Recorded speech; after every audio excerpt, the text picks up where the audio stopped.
Here we see an example of a Doppler color flow ultrasound where we have the transducer over the brachial artery, and you can identify that as a red pulsing light source on the screen.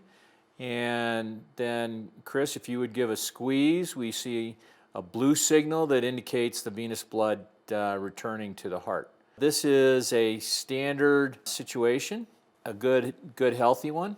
Now what we're going to do is we're going to inflate the Bstrong band, and we're going to do that to its expected pressure.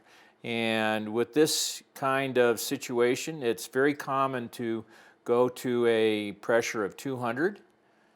And here we go on the pump. What we see here is we still have that artery pumping away, and give a squeeze if you would. And then we see the blue signal of the venous blood returning to the heart, pumping past the venous obstruction. In this way, we have a continual but reduced circulation compared to the normal resting state. When we go from rest to exercise, blood flow picks up in a limb, and with blood flow restriction bands, we try to slow that down or impede it. But clearly, what we don't have is a situation where we're cutting off that arterial inflow. Now, for the purposes of demonstration, I'm going to take this up to the maximal pressure on the pump. Here we see now we're up at 500 millimeters of mercury, which is the maximal capacity of the pump. And go ahead and Chris, and here we still see the red arterial signal along with the blue venous signal. So here we're going even farther past the pump, and we still see the arterial inflow noted by red on the screen, as well as the blue venous outflow noted by the blue on the screen. And so this demonstrates that the Bstrong BFR system is incapable or is virtually impossible to occlude the circulation and to occlude or shut down the arterial flow. Now I'm going to release the band and cuff, and now all of a sudden we're going to see a lot more venous blood as it escapes the limb.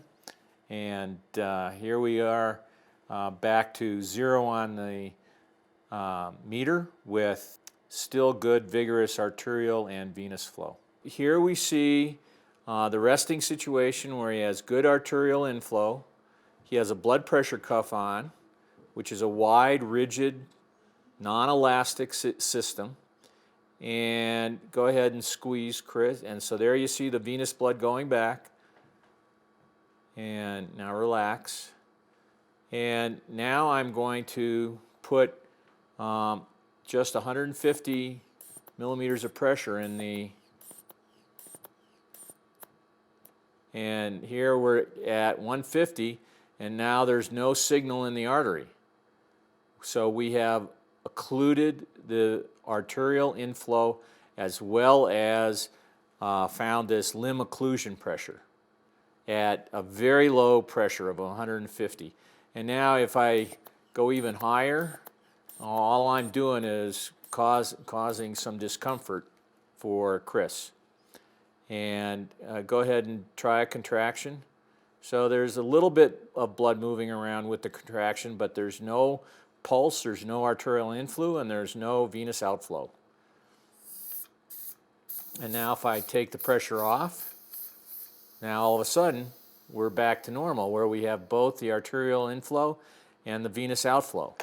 And this is a situation where at very low pressures, doing it again, we end up cutting off